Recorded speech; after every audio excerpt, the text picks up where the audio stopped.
dollars that are not specifically aligned with our federal exemption rate. And for those people that are living in those states, and when I lived in Connecticut, Connecticut was one of those states. I can't remember if they eliminated that they matched up the state with the federal level or not. But what happens is it's included in your overall estate for tax purposes, and then as beneficiaries get distributions, they're taxed on that distribution as income. But if that charitable distribution goes to, but if your retirement distribution goes to a charity, there is no tax on it at all. So what we really get is the best tax advantaged asset to give through your estate plan is your retirement asset. So thank you. That was an excellent explanation. Do you think that the qualified charitable distribution is an underutilized planning tool? Or is Absolutely. Yeah. You don't even have to finish. I work with a number of nonprofits, and I'm always telling them you have to really understand the ages of your donors and make sure that they know that this is a huge benefit for them. And I still think it's underused. It can be used a lot more, and there should be more information out there for people. But, people get lazy and they just give write a check or give some other asset without really speaking to their advisor to get that sound financial advice of where should I make this gift from. Beautiful. Now, let me ask you, going back to what we talked about before, in terms of a benefit, I think an overlooked benefit is how giving increases your happiness.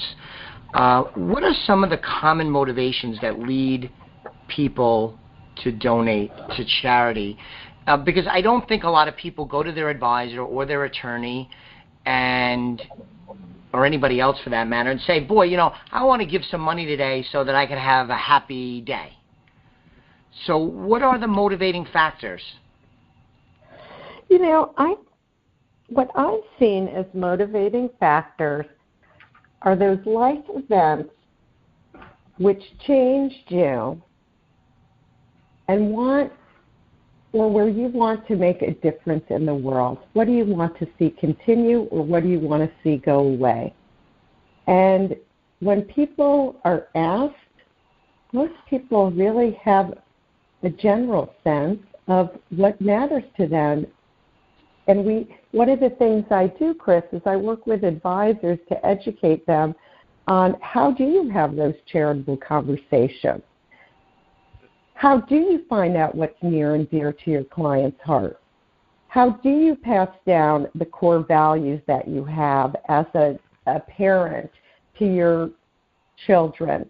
The most successful families out there, the Carnegies, the Rockefellers, what separated them from everyone else is they actually had some governance in their families, and a lot of it revolved around charitable giving, because it was something that the family could come together for a bigger purpose to make a difference in the world.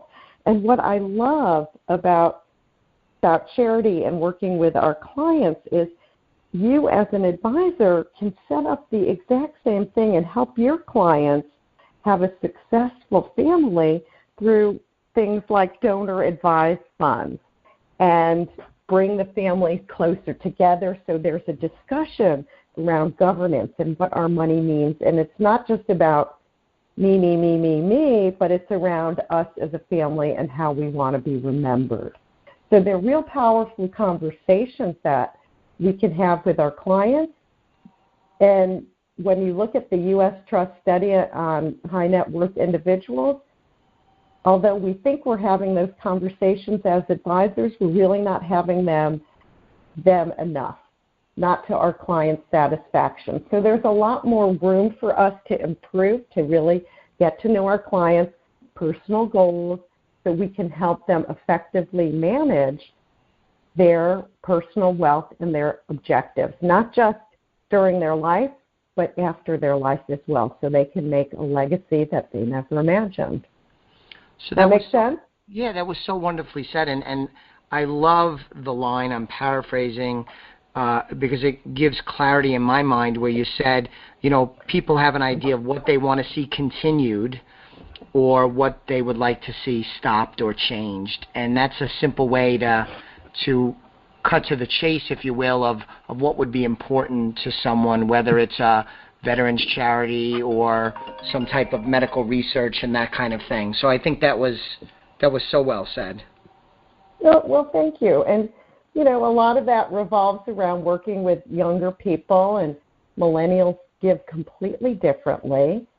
And we have to be flexible to how they give, and, what do you want to see remain? Well, I want to see the fresh water remain for people, So it's one of the activities I do with clients. I use a set of picture cards, and this way multiple generations can engage in this philanthropic conversation. And the picture cards are everything from like books to people graduating to sports to the environment, and everyone in the family gets their own deck, and even a 3-year-old can participate in it, because you pick a picture that resonates and one that doesn't. And what I found is, like, the Gen 1 might pick the beautiful trees, and Gen 3 might pick litter on the street, and they both come to the same conclusion that we have a problem with our environment, and that's an important thing to maintain and improve on. And it's a really powerful exercise when even a 3-year-old can say, I don't like garbage, it's ugly. And then you get to see generations come together around a single cause or causes based on picture cards and their values. It's always a pleasure to watch that happen in a family setting. I can see that, and I understand when we were speaking before we began recording that you have a values worksheet that helps advisors and their clients work through their values. This is related to what you just spoke about, I assume, right? Yeah, it's, one of the things I want to help people create is their philanthropic plan. Like we said before, it's a journey. It's going to change over time. But the key thing with any giving is incorporating your core values into your giving. It makes it more rewarding and fulfilling. So I'm delighted and be happy to share that with your listeners, that values worksheet. So if one of our listeners, or even if I am working with a client and they may not have heard the podcast, hopefully all of my clients are listening, but how would we get the values worksheet? Yeah, you could just send me an email at arlenecogen.com with the title Values in the subject line, and I'd be delighted to send out that worksheet. Okay, wonderful.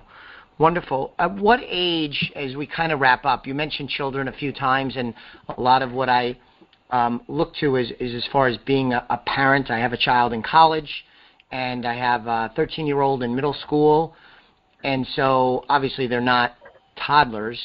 But at what age, how do you incorporate the message of giving and charity to children? What are some simple ways for, let's say for me, where, let's say I didn't do a good job when they were very young, and I think I did an okay job, but let's say I didn't do it. You did better than you thought, Chris. I bet you did better than you thought. And so let's say now they're 13 and 19, and I really want to impart this wisdom to them. How might I do that?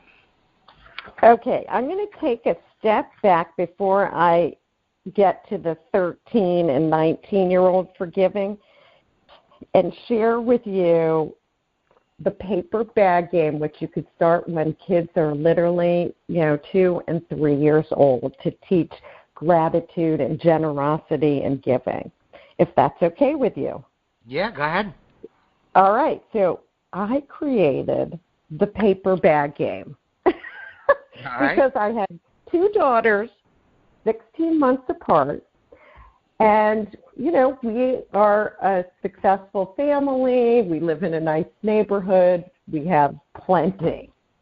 And my mother hated stuff laying around the house, so we barely had any tchotchkes on the tables. Everything was kind of clean. And before their birthdays or any holidays, there would be this abundance of toys and stuff they already had. So we came up with the paper bag game, which basically the girls were required to fill a brown paper shopping bag full of toys that they were finished using or no longer wanted to give to less fortunate kids to make room for the new toys in abundance they would get in the next few weeks for their birthday or the holidays. And I could tell you when we started this game, it took weeks because they were so close in age and one would want it and one wouldn't want it. But then over the years, what happened is they actually developed the muscle of, oh, I'm done with this. I don't want it anymore. Hey, sister, do you want it? You don't. And then they'd automatically start filling up that bag to give away and share their abundance with others less fortunate. So you can start as young as 2 and 3 years old. That's fantastic. Teaching your kids how to make a difference.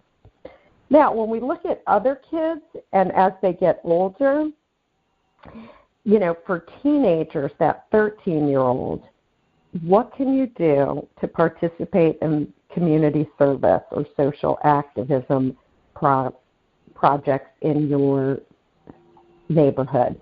With my girls, we would volunteer at Potluck in the Park, which is a weekly food for the hungry and homeless that they would do. There's also stuff on philanthropy.com is a great place for teenagers to go.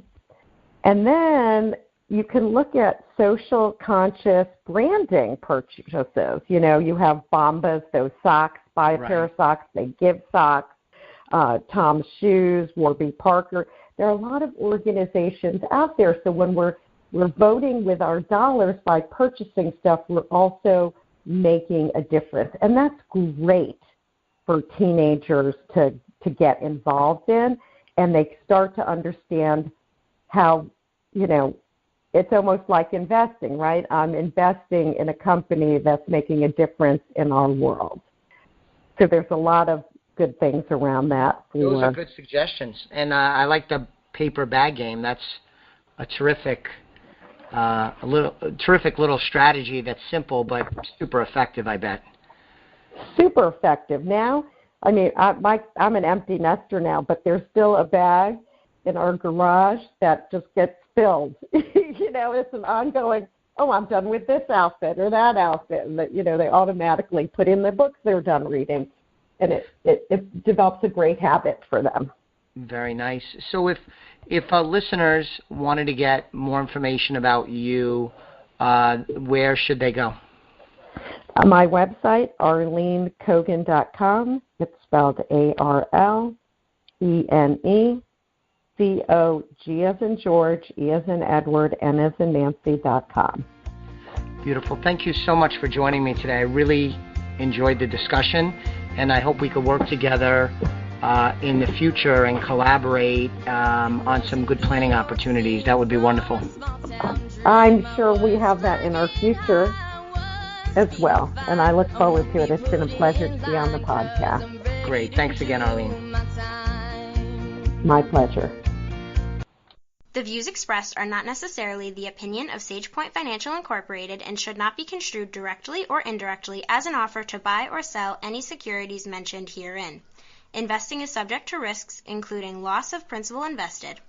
Past performance is not a guarantee of future results. No strategy can assure a profit nor protect against loss. Please note that individual situations can vary. Therefore, the information should be relied upon when coordinated with individual professional advice. Please note, the information being provided is strictly as a courtesy. When you link to any of the websites provided here, you are leaving this website. We make no representation as to the completeness or accuracy of the information provided at these websites, nor is the company liable for any direct or indirect technical or system issues or any consequences arising out of your access